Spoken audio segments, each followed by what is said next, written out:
Hello, everyone, and welcome to our Learning Together showcase. We are here to learn about what we've done for the past few months. Study groups got together. We have some of the leaders of the study groups, and we'll talk about it. Let me share my screen. And I was telling everybody that I lost one of my, I'll see, I lost you guys now. I lost one of my monitors, so hopefully it's going to be okay. Like I'm sharing just one monitor. Can you see the slides? Yes. Okay, and you only see the slides, you don't see any of the other stuff around, because I have the chat and the, okay, good. So it's gonna, might work actually better. Excellent. Welcome everyone, and please co-host and meet people, because I can't see who's coming in. So if you see anyone, just admit them, because I don't have control over that anymore. Welcome to our Learning Together AI showcase. This is our agenda. I'm going to briefly kind of go over a few slides about where we are in AI. This is something that I like to do at the beginning of every cohort, which I kind of compare kind of where we were before and kind of where we are now as sort of as AI goes. And as you know, it's been super crazy and super fast evolving into where we are today. We'll talk about what is learning together for some of those of you who are new. And then we do a study group showcase in which the leaders of the groups will talk about what they study, what they get together to talk about. And then we do Q&A in general, and we'll talk about the next cohort. There's a link, I put a link on the chat. I gotta copy it again. This is a link for the next cohort, which we're hoping to start in August. If you're interested in joining that, either as an organizer for a study group or as a participant, please fill out that form. All right, so let's begin talking about who's presenting today. So my name is Ariel Camino. I'm a ALM 2003, and I'm the president of the Harvard Extension Alumni Association. Super happy to be here. I'm happy to be at this event. Vitor, you want to present yourself? Thanks, Ariel. I'm Vidor Nair. I'm an ex-McKinsey junior partner. I used to lead AI transformation work out there, and I have been partnering with Ariel on these series for quite some time. And this year, I have a topic about which we'll talk about in a bit. Having said that, let me hand it over to Ash. Thanks, Vidor. Hi, everybody. I'm Ash. I'm based out of Brooklyn, New York. I've been leading the Learning Together series for the last couple of years, and super excited to meet you all. Over to Ramila. Thanks, Ash. Hi, everyone. Hopefully you can hear me because I have a few different options for mics. Great to see everyone this evening. This is a group that I love being with. Ariel, Ash, Vidor, and Julia. We had a fabulous time when we were on campus back in March. I look forward to sharing with you what we did over the past semester or season, and also looking ahead as to the next cohort. I spent nearly 2 decades in financial services, so I approach AI from a finance lens, and I look forward to sharing about that with you. I'll pass it over to Julia. Thank you. It's great to kind of see all of you again. And also good to meet everyone who is new or I haven't met. So my name is Julia. I work for Microsoft. I'm leading the AI transformation at our organization. And I've been very honored to actually lead one of the group this time, last cohort. And I'm going to share some of the learnings from that cohort. So looking forward to discuss with you. Thank you. I'll hand over back to Ariel. Thank you, Julia, for that. Yeah, this is the leaders of the groups. And, again, with the next cohort, you can either participate in one of the groups or create your own. So I do want to talk about a little bit, kind of where we are. And when we started this journey of learning together, was back in 2023. And on the left, you see a state-of-the-art 2023 OpenAI DALL-E 3, which was a model where you can do a prompt and you can create an image. And back then, that was incredible. back then was something that had happened before. The ability just not only to do talk to a chat bot that gives you text, but the ability to create something that was an image. And in this case, I think I uploaded an image of John Harvard statue, and I said something like, give me a robot looking image of it, and this is what it created. Super, super, nice and super interesting because everything looks like a robot. A year later, though, technology got much better. And this is what I get. This is the 2024 more polished image. The building, the back end is the same building that the John Harvard statue has. Super really well done as a robot. But then we advanced to 2025, and this is Sora, the first one, Sora 1. Similar prompt, give me a statue of John Harvard on the yard, and then people behind it. And the ability to kind of create a few frames of, like a movie and people waving in the back was pretty incredible because you can see the reflection of the trees as it was moving, like the camera was moving around. So super, super cool. But then later on in October, this is when we started this cohort, we got something like this. And I don't know if you can, I don't know if you can hear the sound, but it's a sound behind it. And again, super impressive. A robot. John Harvard became a robot, kind of like the yard, figuring out. Again, super impressive. Sadly, though, Sora 2 is no longer a thing, which is, speaks to how AI is evolving and how AI is moving so fast. It's not a thing anymore because it's too expensive to maintain. I think they were burning about $15 million per day just to have this thing available. But it speaks to how fast we're going. This is Runway. I did this either last weekend or the weekend before. The prompt was just the picture of Harvard and then make it come alive kind of thing. A little better in quality. This is like the statue coming alive again, of the yard. But I do like the arm, the physics of it became pretty well done. And again, just simple prompt, a simple robot. So this is kind of where we are in AI. But not only images, but we went from when we started the chatbot era in which we have ChatGPT and we use it to generate text. We provide a context, and we had this thing called prompt engineering. That the more you knew how to prompt, the better the answer of this text-based LLM. Move to today, to about 3 years today, and we are in the agentic era. Now we have this thing called agents that they can act as workers, the ability to do a workflow, to perform an action, to give it an intent, to give it a goal, and then the agent coordinates software automatically in the back end to achieve that autonomously.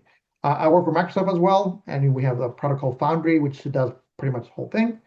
But there are different frameworks out there, LangGraph, CoreAI, that do similar things in which you give it an intent, give some tools, give some data, and then you have the ability to create workflows that are pretty powerful. Going from chatbot, text generation, to agents doing something. And then we have this phase in which now one of the most used cases for AI currently is that of the software engineering, software development, something that we call vibe coding. But back in Software 1.0, and this is Karpathy's paths of Software 3.0, we wrote the logic, either Python, C++, Java, by hand. This is what we're doing this for 70 years, writing software by hand. Software 2.0, this is 10, 12 years ago, in which we started to train the models. Instead of doing line by line to get some output, we got a bunch of data. We use this thing called neural networks, and then we learned to perform something, whether a pattern on the data to classify it or to generate images like the one you saw in 2023. And kind of where we are today is what they call vibe coding, the ability for us to describe what we want. I want an application in this technology stack to do X, Y, and Z, and the ability for the AI to produce high quality and working software. And this is kind of where we are. Most of the software developers, most people that AI, like myself, are pretty much doing it just by prompting you, getting a problem and getting it done. And this has basically revolutionized how we build software because it has made us much faster. In Software 1.0, it will take months to create a system because too many moving parts. Somebody has to be the QA, somebody has to do the design. Software 3.0, you can do something in a week, if not days. So pretty powerful where we are here. And there's a lot of tools out there. Uh, like GitHub Copilot is one of them. Cloud Code is another one that allow you to truly just prompt and lower the barrier of doing it. So super interesting stuff. And this has to do with a McKinsey study that came out about the impact of the AI and kind of where we are and the ability for knowledge workers to do 10x what they used to do before. And hopefully most of us have played with ChatGPT or other tools like Copilot. And you can ask anything as long as you have the data. In my day today, and again for Microsoft, we rely heavily on a Copilot and some of the technologies that truly I can ask anything and truly does make me feel like a 10x employee, which can uh, allow me to do more stuff. It is estimated that it was going to reduce costs by 34% on average. It's going to increase revenue by 5%, and it's going to give you faster to innovate from where we are. And again, you have technologies, you have the data, you have the ability to do it. I was in a meeting this morning with one of the customers, and this was exactly what we're talking about. Like, it's amazing how now you can prompt your AI and create multiple things and find things and coordinate and correlate in a way that was not possible before. So really interesting times where we are in AI. And this is why we started this learning together journey. Why get together and do it is because of all this movement, all this speed of which innovation is coming. And learning together, for those of you who don't know, it's a unique learning experience about AI in a way that's designed to be collaborative exploration of the topics in which all of us contribute something and all of us discover and we learn together. We start as an experiment of learning. Some of them are study groups leaders, some of us are just learners. But again, the main goal is to learn together as these things evolve. And we have different buckets where we learn together. One of them is the technical, in which we have come up with study groups to be able to learn things like how to build a rack system, how to build an agent, what does that mean? How to lever open source LLMs, the technical side, the building side of it, which again, it has evolved dramatically when we started. But also the practical stuff, how do we use it for work? How do we use it for personal use? And when we started, it was way before Copilot or Cohort, which you had to do a lot of stuff by hand. How do we do it for career development? How do we use it to help us advance our career? Things like prompt engineering, which now honestly seems like kind of old topic, but also impact on society and thinking about the workforce and what has happened, in the past few years and how that has evolved and changed truly what companies are asking employees to do.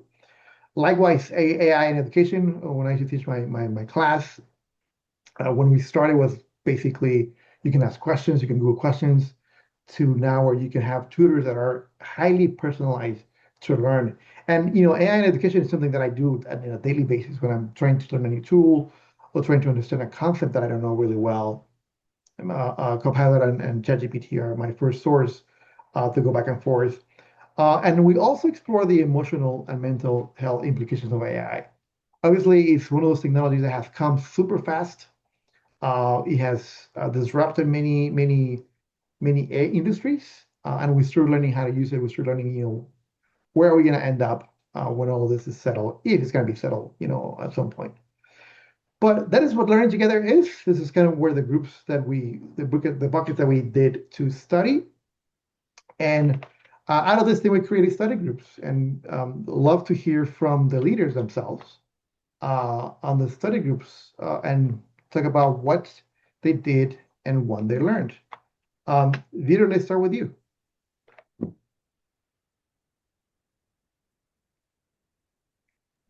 Perfect. Give me a moment. Ariel, can I share my screen as well? Yeah, do you want to share yours? Go ahead.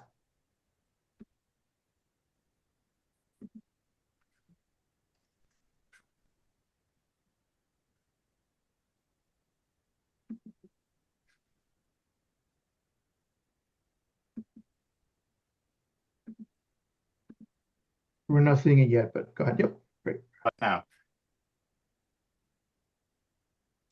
do you see my screen? Yep. Amazing. So about a couple of months back, we all came together and we were talking about how AI is bringing out disruption in the world around how we are working uh, in our workforce, how companies are thinking about it. Some of us are business owners, how we are facing the effects of AI disruption in the world. And I brought this group together to discuss this topic, to see how we can work together, build out the skills, uh, have some research out of it. And the result of it was amazing because at the end, it wasn't just about what we were seeing around us, it was more about what we can do together. And we started understanding the technical implications of it, the practical implications of it. We started seeing how in the workforce, different skills are changing, even if your job title is remaining the same, but the job that you're actually performing is significantly changing because of AI. And we started bringing it all together. So we started with a group talking about AI and the disruption because of AI. We became a more collaborative group in which we were having weekly conversations, but then we also had a portal in which we were talking about things asynchronously, sharing articles with each other. And then also we started writing a white paper together. And as a part of it, we are going to have series of research articles, white papers that we are going to be releasing over time.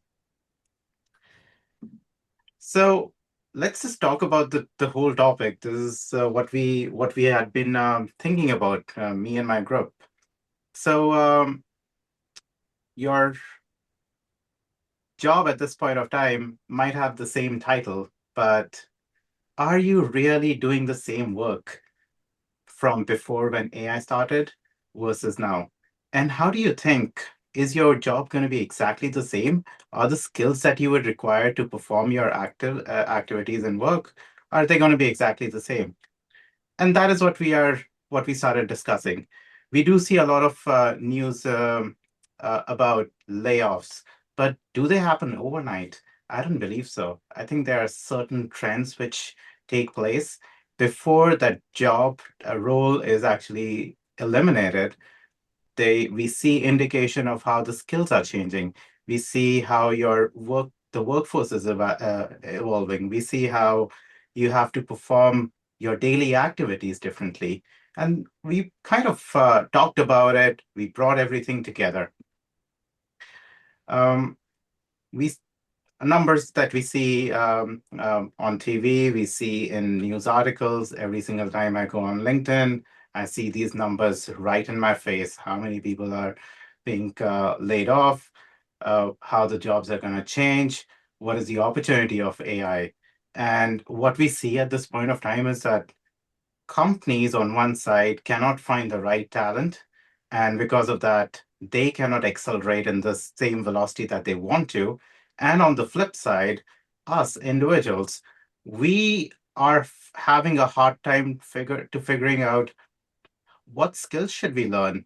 How should we perform at work? Who should we talk to? How should we learn to do our job in the new way? And that is why we are here together, so that we can be working together, forming something new.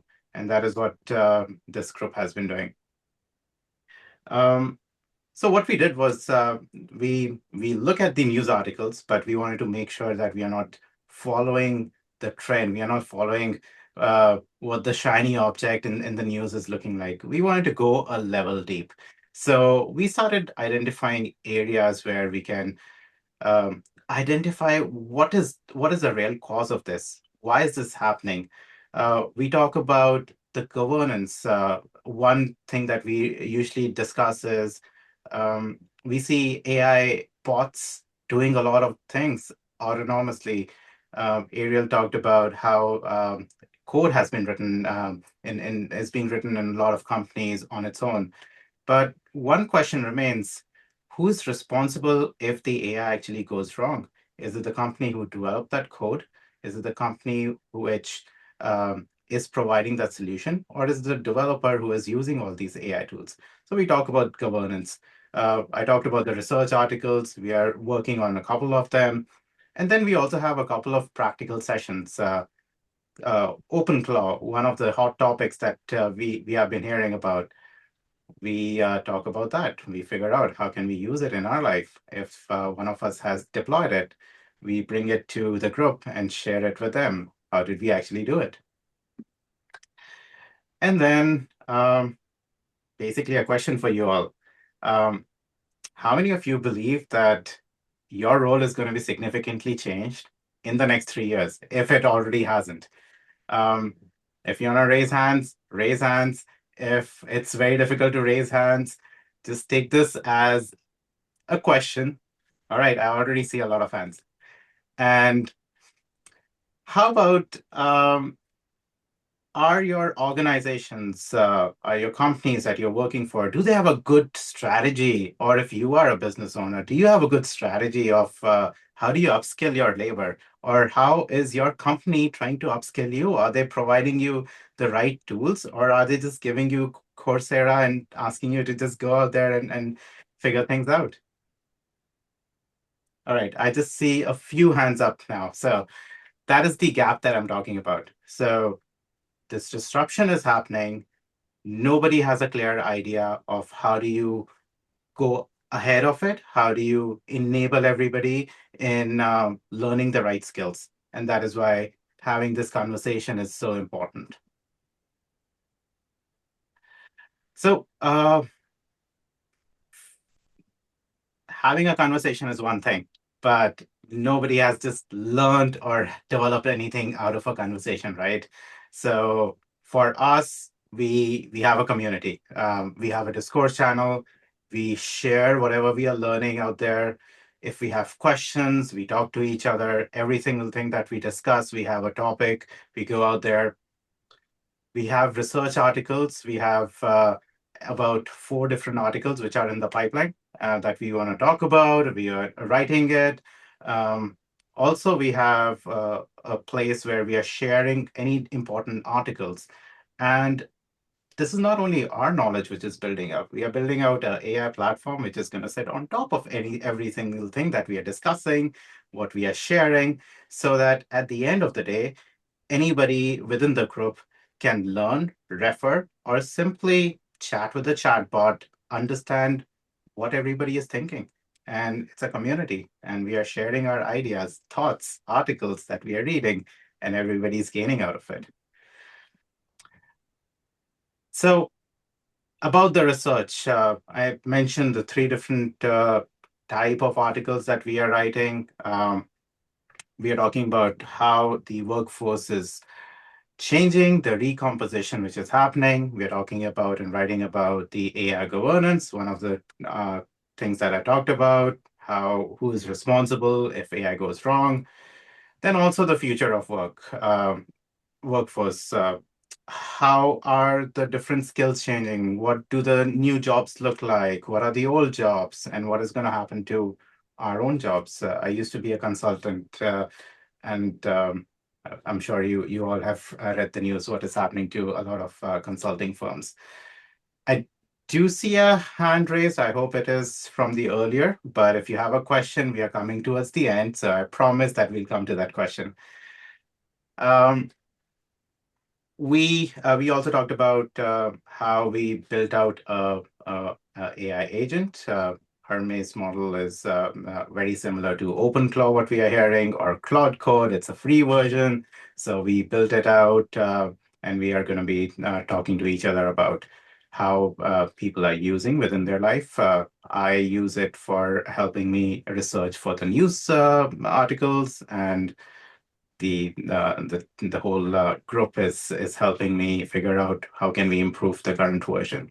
So again, this is a practical thing that we did apart from the research, the theoretical part, which kind of makes it fun, but then also practical things. When you build it, you kind of go deeper into what are the limitations of AI, what is the governance of AI, how can it help you in the future, what are the industries they're going to be affecting.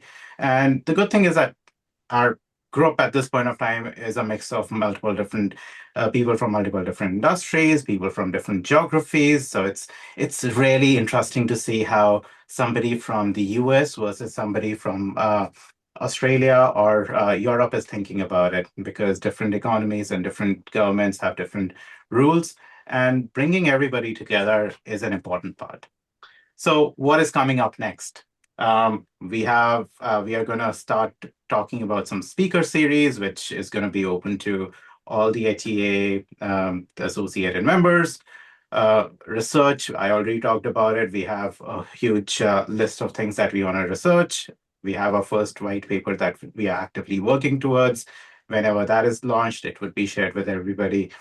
We also have a weekly news letter that we, within the group, whatever we discuss, we put it out there and we share it with everybody. So whoever is looking forward to join that, please join us. And then the community, we have a discourse group which is growing. We would want everybody to join. And that brings me to the last page. If whatever I talked about resonated with you, and then also if the disruption because of AI is something which is on top of your mind, or if you are somebody who's AI curious or somebody who wants to experiment with AI, that is a QR code. I'll also share the link with you all. Please do join, see how it goes. We meet every week, so you can join those calls. If the time doesn't work, we also talk about things asynchronously, and it's something which is an ongoing. So once we have the next cohort start, we're going to have new people join in. Given we have a good roadmap, we're going to keep on adding people and we'll build things out together. And I'll just go back real quick. This is the working model that we have in place. We have one lead chair who takes care of how the group is organized, what we talk about, but then we have other co-chairs, and that is something that if you're excited about, you can lead the HEA learning group. But if this is a specific topic that you're excited about, then you can also be a part of this and start leading maybe a smaller research article or the newsletter or something else within this group. All right. Having said that, I'm going to leave this on the screen for just a minute in case anybody wants to scan. But also, this is a good time in case you have any questions. Let's leave the questions at the end, Peter, for everybody to chime in. Amazing. All right. Thank you for that. All right. Mr. Ash. Thank you. Thanks, Vidar, for walking us through how AI is changing our career paths. Super insightful. Hi, everybody. My name is Ash. I am 2018 graduate from Harvard Extension School. I'm based out of Brooklyn, New York. And I am super excited to be here with you guys to talk about my experience with the Learning Together series for this year. Learning Together series has a special place in my heart because it kind of took me to the place where I am in my career. Last year, when I started with the Learning Together series, I was still working for a big corporate job, and I had this feeling that I wanted to do something else, and I'm not sure exactly what. And some of you who are here on the call right now, we started this Learning Together group last year, and I realized that I actually like teaching a lot, and I started my own company, LearnML.ai, to start teaching working professionals. And one thing led to the other, and I'm now co-founder for 3 different startups in New York City. So I highly encourage you guys that if you're thinking about learning artificial intelligence, machine learning, or please join Learning Together series. I find that it's very, very hard to learn alone, but it gets much easier when you are in company of like-minded people. With that, let me talk a little bit about our series for this year. So this year, we really wanted to focus on technologies that are powering large language models and technologies that are helping us build an AI assistant. So we were really curious about how can you ask a question of any domain to ChatGPT, to Gemini or Claude, and they do an amazing job answering that question. In fact, such a good job that we often we had to answer a question ourselves. We just ask these tools, and they do a better job than we could, even though we are an expert in our domain. So that curiosity led to the creation of this NanoChat Learning Together series. And I'll talk in a bit about what NanoChat is. But I wanted to share some details on the community and the outcome we've been able to achieve. So we had this community going from January to May for 5 months. We had regular presentations and code deep dives and a lot of knowledge sharing. And with that, we were able to build and run an open source AI assistant on GPUs. So that was really, really proud moment for all of us. Now, the next slide, let me talk a little bit about what really is NanoChat. So please raise your hand if you've heard of the tool NanoChat.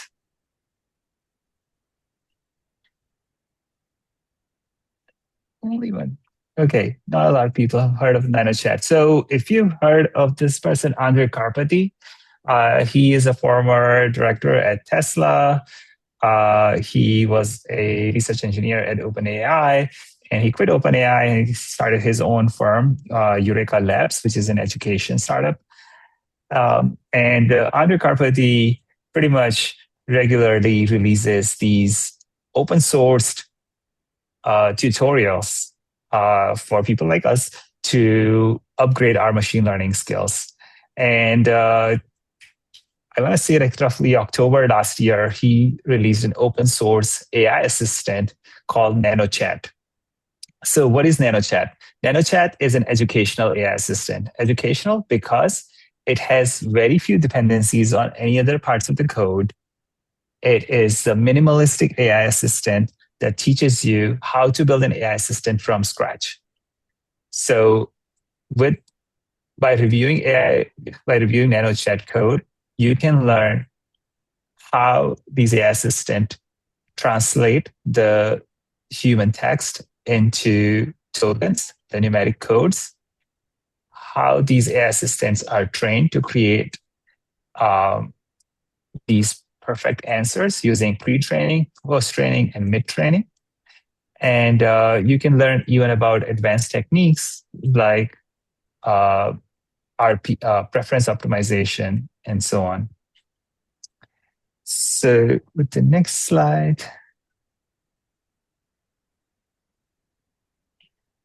So after doing these 5 months of collaboration and being able to run NanoChat on GPUs and learning a lot about how NanoChat works behind the scene, we are now transitioning over to AI agents.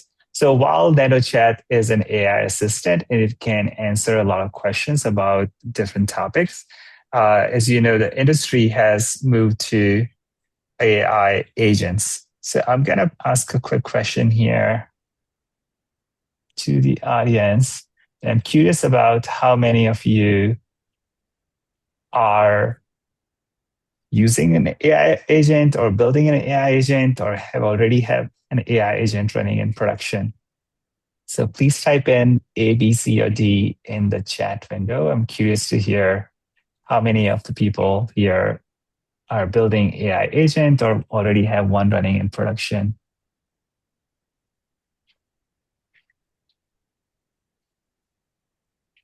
People are using AI assistant, but not AI agents just yet. Step leader. Yeah, so after doing this 5 months of collaboration, the group decided that it was about time for us to start building our AI agents. So the group has come up with 2 different project ideas, and they are both centered around the social impact. And these 2 projects potentially can go on to become a commercial app, but right now the purpose is to really learn and grow our skills together. So in this new format, we're continuing to meet every week and give each other constructive feedback on how to build these applications, and really learning and growing together. So want to thank everybody who joined the NanoChat Learning Together series over the past 5 months, and I'm looking forward to having working with you guys in the next cohort as well. So with that, I'll hand over to, I believe, Ramila. Thank you, Ash.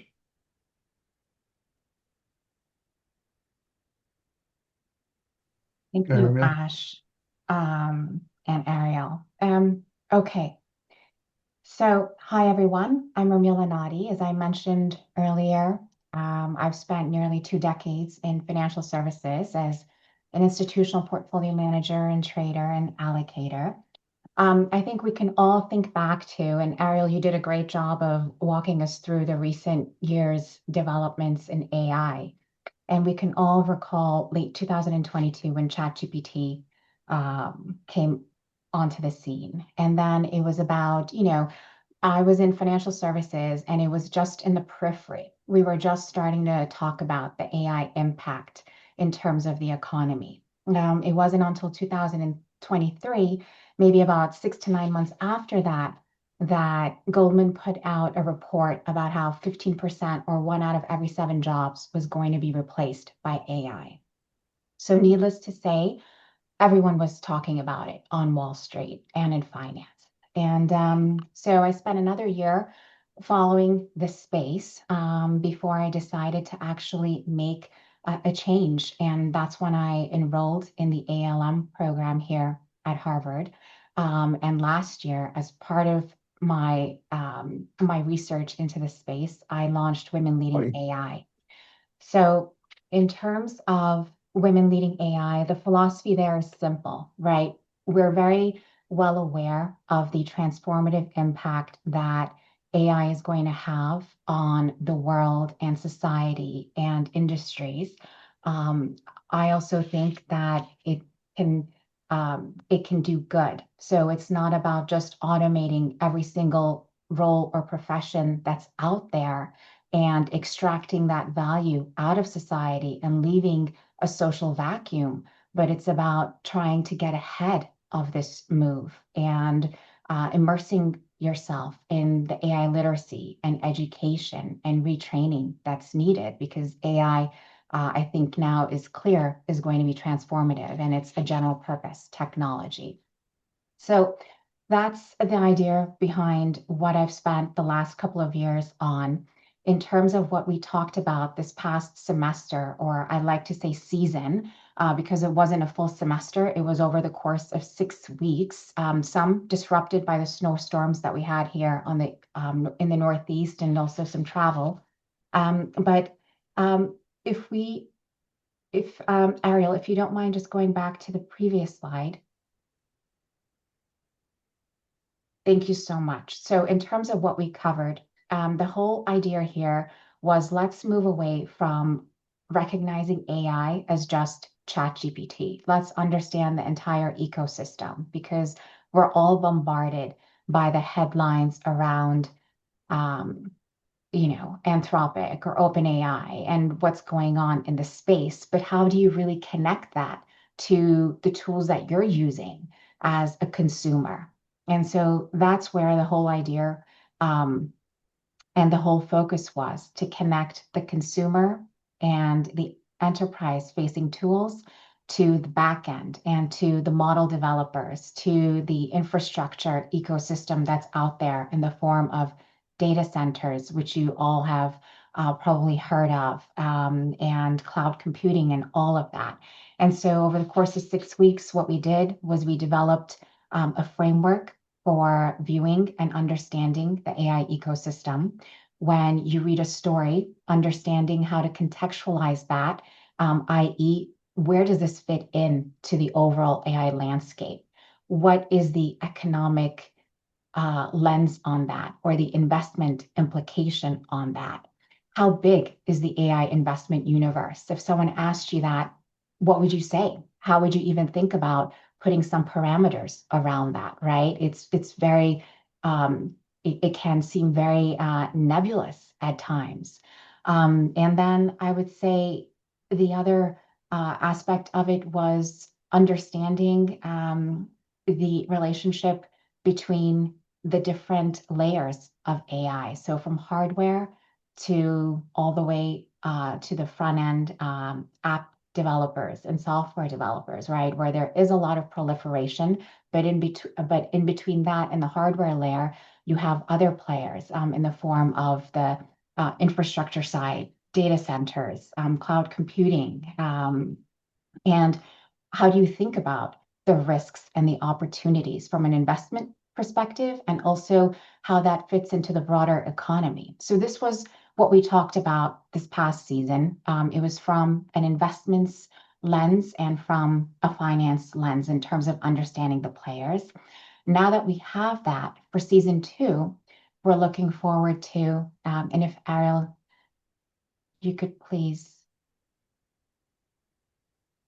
Thank you. Perfect. So, and for season 2, what we're thinking of is finance in particular. So I made the move to really deep dive into AI and understand AI, because I know as a portfolio manager and as a trader how transformative it is going to be on our industry. And so the focus for season 2 is going to be understanding how it is impacting finance today. I'm not sure if we have or who we have on the call today from a industry background, but if you're in finance or in finance adjacent fields, feel free to raise your hand up or give a thumbs up. It is an awesome sector, but it's also going to be disrupted. And so maybe we don't have anybody. Wow. Oh, John, we do have, we John have is there. Sean. Eric, We have yes. Sean. Okay. So Sean, Peter, yeah. okay, and Vidur, yes. So what we're going to do over this next season is take a look at the impact that it's having on all the different functional areas within the industry. So finance is broad, but we'll take a look at it from an investment management perspective, an asset management perspective, an investment banking perspective, a private equity and private markets perspective. And then we'll look at the actual roles, right? So within the industry, there are a lot of different types of jobs. So you can be an operations or a compliance person, or you can be a researcher or a portfolio manager. And so what is actually getting disrupted and changing today when it comes to financial services? So that's really going to be our focus. And I think, you know, the one thing that I love, I truly love this program and what Ariel and Vidur have launched here over the last couple of years. And last year I did a session or a couple of sessions with Ash called AI 101. We went over the history of AI. We talked about, AI from that lens. But this season, I feel, is a culmination and we're building on those prior sessions that we did. So it's really nice to see how the Learning Together cohort is evolving. Last thing I would say is there's a lot of positive, a lot of hype, and a lot of negative headlines that are coming out with regards to AI. It's enough to really, I would say, to lose sleep over, depending on exactly what you're doing right now in terms of profession, right? I was at a luncheon a couple of days ago, and this is the exact question that came up. Is AI one day going to be able to take care of the actual decision making, i.e., replace these roles outright, like the role of a portfolio manager, right? We're not there yet because it's helping and assisting in the decision making, but maybe we'll get there one day. Who knows?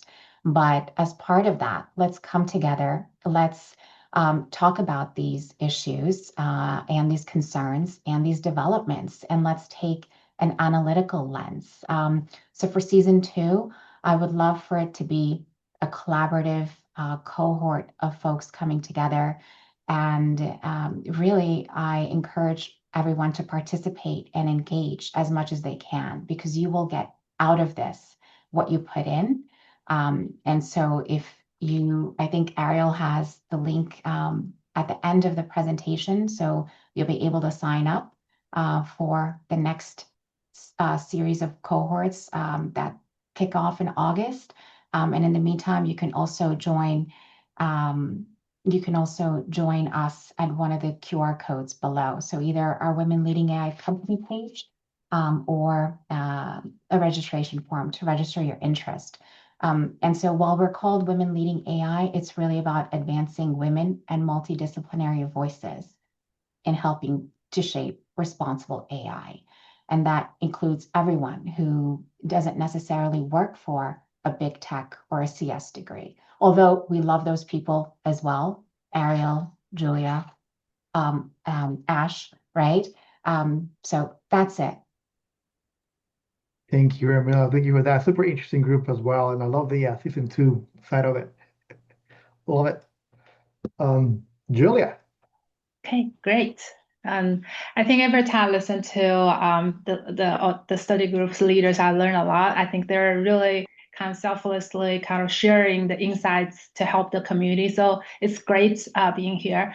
And I just want to share a little bit the group I led in the past cohort is really focusing on AI for work and career.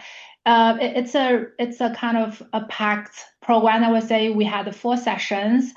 Really is looking at to being very practical to understand where the AI is leading the work, and also to understand, get hands-on on some of the tools. So let me just kind of walk you through basically the program designed into 4 pillars. One is to help each of the member understand where the market is going, how it's impacting the job, etc. So this is we by synthesize looking through broader research from different firms, etc. So we can understand what means in the next a year or 2 years, 5 years.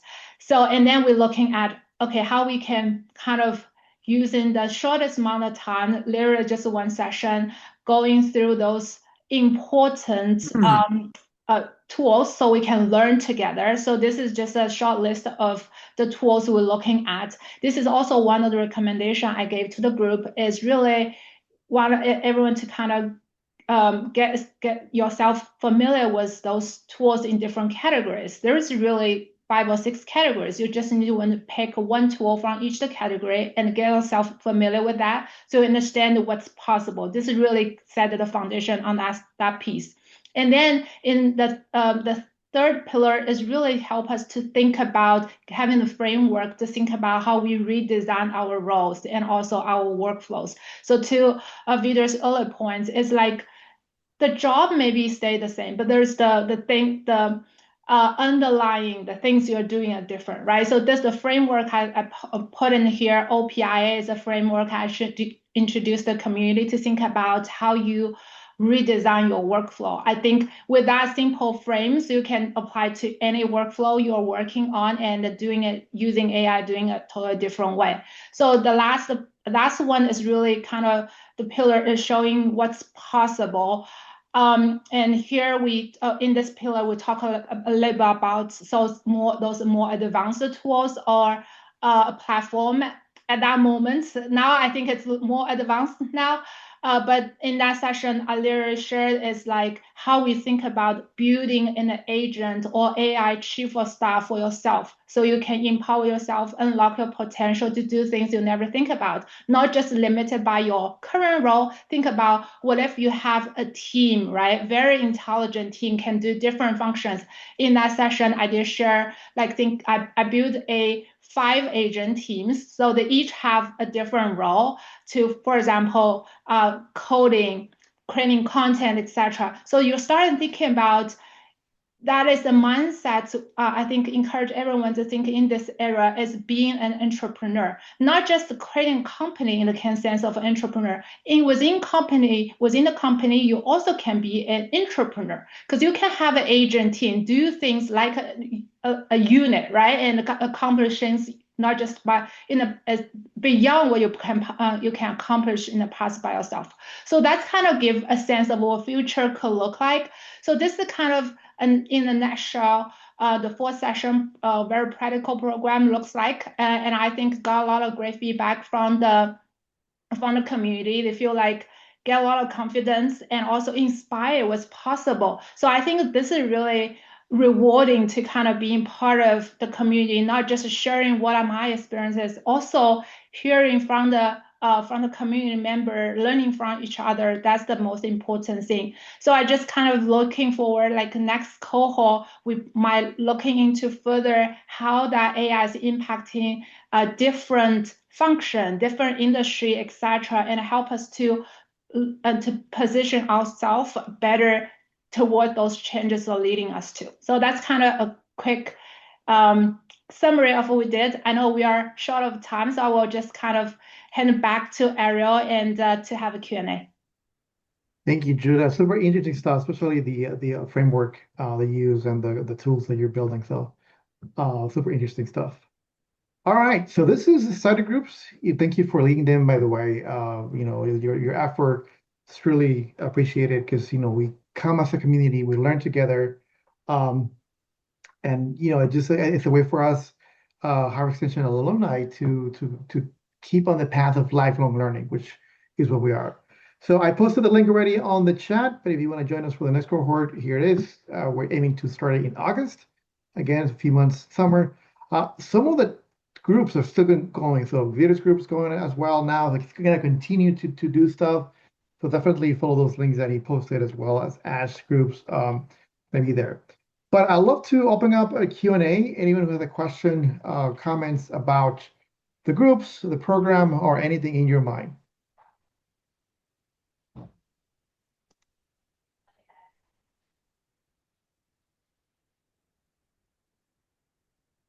Either post it on the chat, or just go ahead and coming to. Oh yes, Gina. So there are so many different AI agents. I'm sorry, platforms out there. If you were to invest in one of them, which one would be best, especially with like confidentiality? So ChatGPT is, you don't want to put work things in there, but Copilot is more, it's safer. So I was just kind of wondering if you had any insights. I gotta tell personally, but I'm biased because I work for Microsoft, and so is Julia. We do have an amazing technology called Foundry, which allows you to put guardrails around the data itself, either before the agent uses it or after. You can put it on the model level, and you can put it on the tool level. And honestly, not because I work for Microsoft, but it's one of the most advanced frameworks and tools for that specifically. And Microsoft is really good at encryption and making sure your data doesn't is protected, and have a bunch of products to do that as well. So that's my bias. Foundry, Microsoft Foundry is one of them, but love to hear from others what they recommend. Yeah, Peter. So I think thanks, Ariel. I was going to say the same thing, that we shouldn't blindly trust Ariel or Julia, given, but yes, Microsoft is pretty good.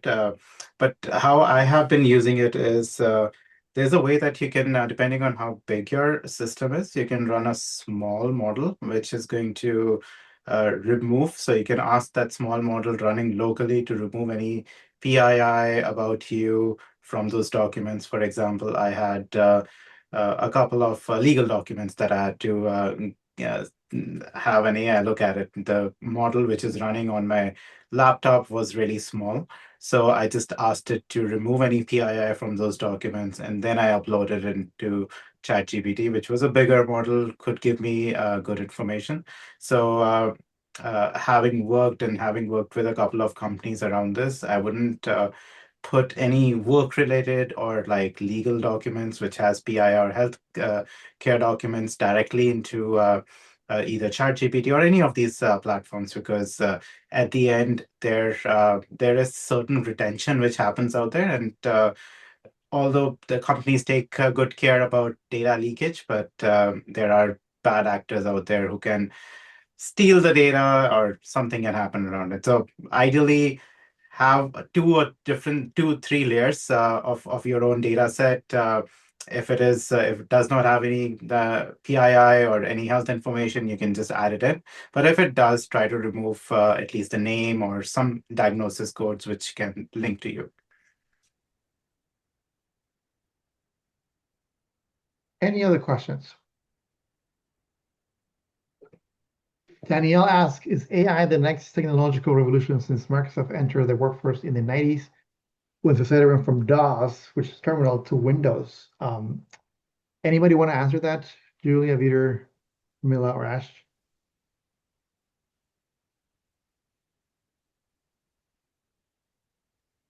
I would say the last technological revolution that a lot of people are focused on, given today's AI boom, is the internet and the late 90s.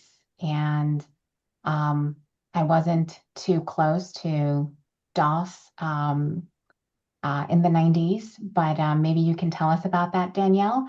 But so people are comparing and contrasting today's AI boom to the rollout and the build out of the cable or the fiber optic cable in the late 90s and all the investing that went into that and all the companies that ended up going bankrupt because the demand wasn't there in the form of streaming, in the form of data, in the form of cloud computing that then came online in the mid 2000s and the early teens. So yes, it's absolutely a revolution, but yeah, I compare it to that. Ash, do you want to elaborate on your comment?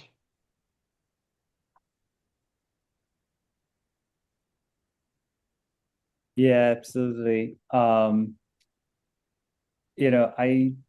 kind of think of the AI technology advancement as a big efficiency gain. Ariel mentioned that at the beginning, that now everybody can be at 10x productivity. And I think that mindset has helped me kind of stay on the positive side and not look at AI as a threat, but actually as my helper, as a worker, I can have to get more done. And yeah, so definitely look at it as a big revolutionary technology. Julia?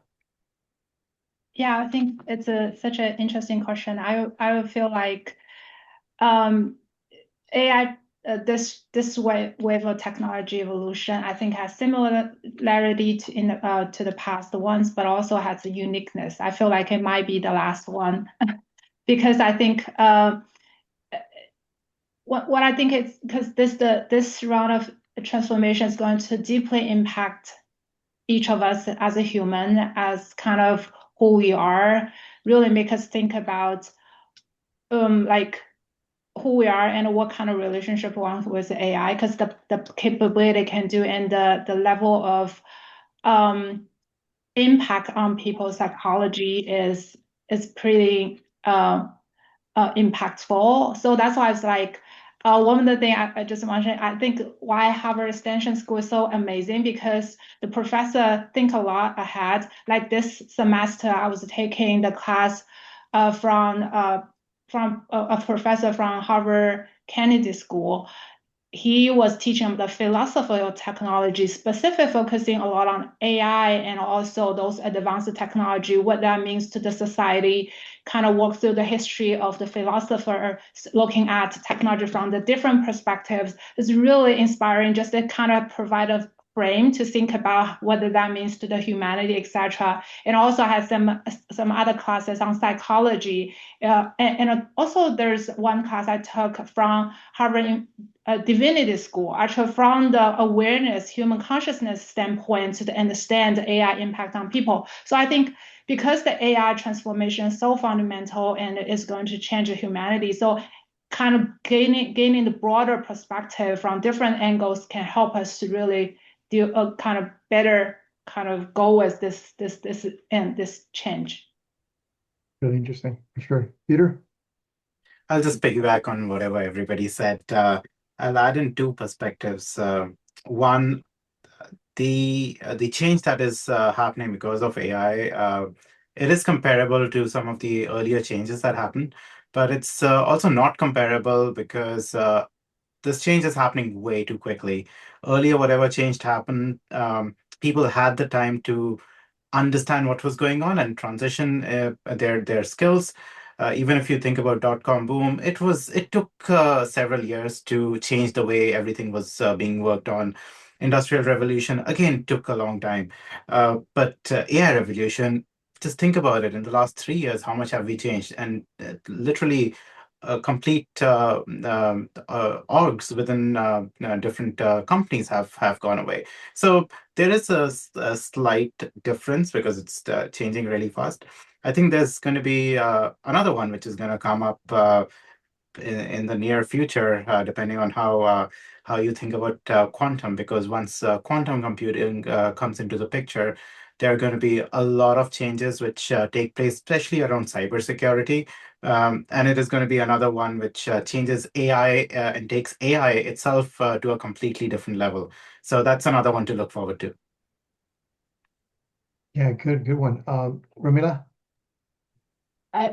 Thanks, Ariel. Yeah, I agree with all of that, really. And it was interesting that Julia said that this is the last major transformation I think that she sees, and hopefully not because AI is going to cause humanity to go extinct, right? So these are some of the hype headlines that are out there, but all the more important to really work to help get ahead of this. And if not ahead of this, at least be an informed AI user. And ultimately, I think what we're all striving within this community is to become AI power users. So similar to the computer revolution of the late 70s and 80s and the bifurcation of skilled workers and low skilled workers, I think that AI is going to give rise to the same bifurcation in today's economy. So it'll be really interesting to see. And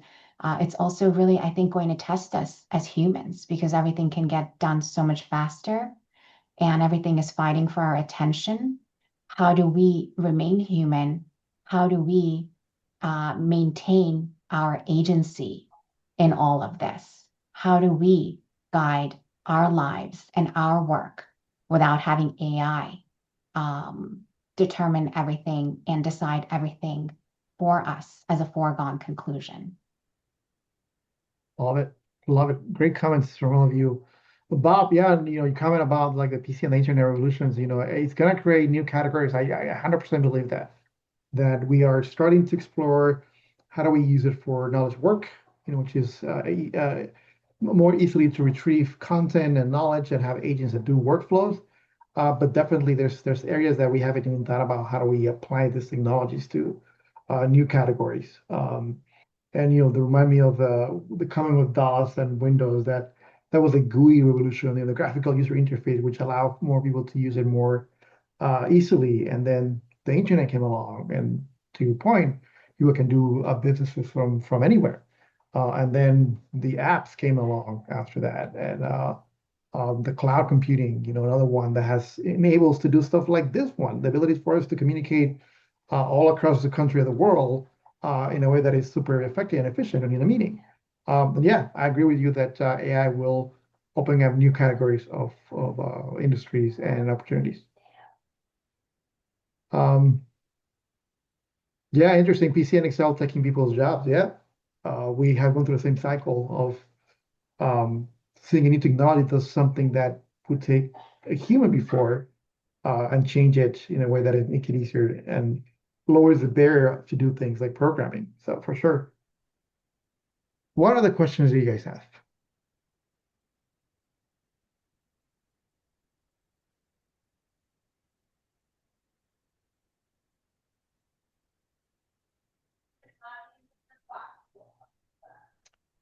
Yes. AGI. When do you guys think AGI is going to come? Ramila, Vitor, Julia, Ash. So the Nobel laureates and the experts have put out various timelines. Some say 5 to 7 years, maybe 10. Who knows exactly when it's going to be, but the odds of that are looking increasingly likely. So it'll certainly be in our lifetimes. And who knows how the world is going to look like then. So I don't know if you guys have heard of the term ASI. So as opposed to AGI, artificial superintelligence, because it's going to be about more specialization rather than just generalization. Julia, Vitor, Ash, any comments? My gosh, that's a tough one. We don't. A lot remains to be seen. A lot remains to be seen. But if you guys follow this NYU professor, his name is Yan Li Kun. He's been really spearheading these new type of models called GPTs, which stands for Joint Embedding Predictive Architecture. And I think he just created his own company with like several $billion funding. Yeah, so the idea is that, yeah, LLMs are really good and they can understand pretty much what we are saying and process them on token by token level. But we're going to hit the limit of how far we can push this model. So some of these people are working on the next generation of AI models that are unlike LLMs at all. And that might lead us to another era of revolution. But the stuff like JEPA is still in research mode. So who knows how long it will take before it gets commercially available, but it does look promising. So wonderful. You learn from Laconic himself and Jepa. Yeah, I mean, his claim is like you need to know the environment. Like, right now, just text-based LLMs, and Jepa is like, how do you build AI that knows the environment, which is might lead to AGI. I'll just add a point on top of that, exactly on that same theme. I heard Dr. Fifi, who's considered to be the grandmother of AI, and she was talking about the AI right now is kind of blind and deaf at the same time, because all it can understand is text. It needs to understand vision. It needs to understand sound, voice.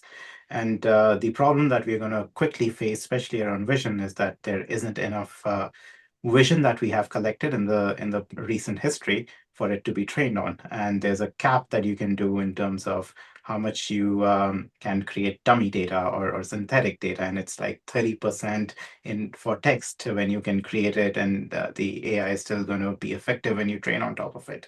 So I think it's going to take some time. AI needs to learn a lot from around the things around it. It's not just the logic that it can learn from text, but also to perceive things to be as intelligent as humans. Great. Yeah, I was just thinking, I don't have a prediction on the AGI. I think there's, as folks already mentioned, there's a lot of different predictions in terms of timing of getting to AGI.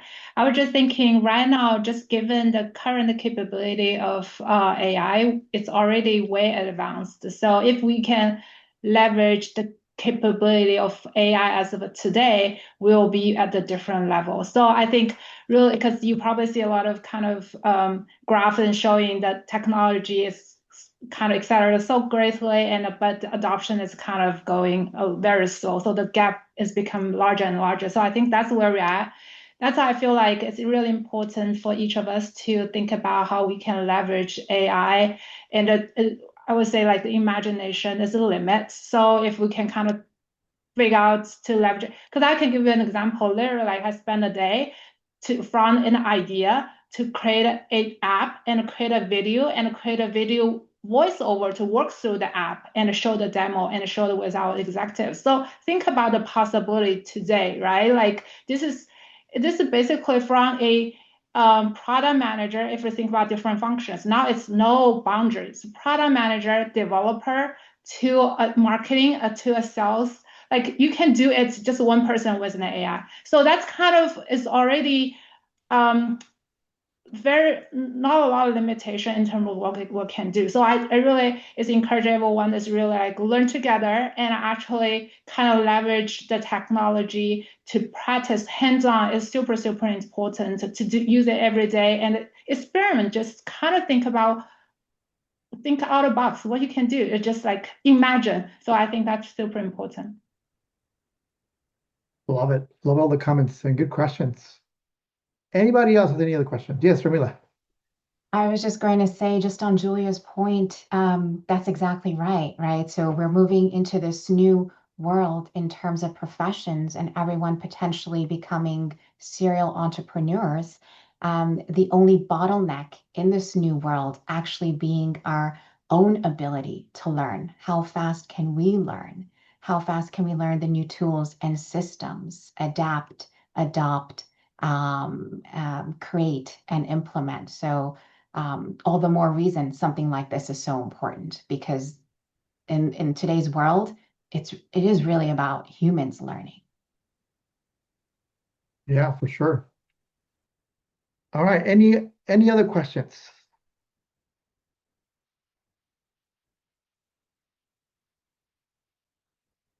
All right. Well, thanks everybody for joining today. This concludes our cohort. Again, some groups will keep going. The links are on the chat. Join our LinkedIn group for sure.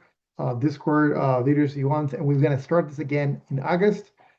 This is one of our pillars in the association. Like I said before, people love learning together, and this is one of the things that it's great for us to just come together, get a topic, and go deep in it in a team. So thank you for coming in. We'll post the video online in a bit. We'll send you the slides, and thank you for joining. And thank you, Vitor, Julia, Ramila, and Ash for leading the groups and for presenting today.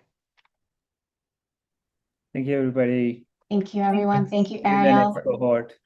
Bye-bye. See you. Thank you. Bye-bye.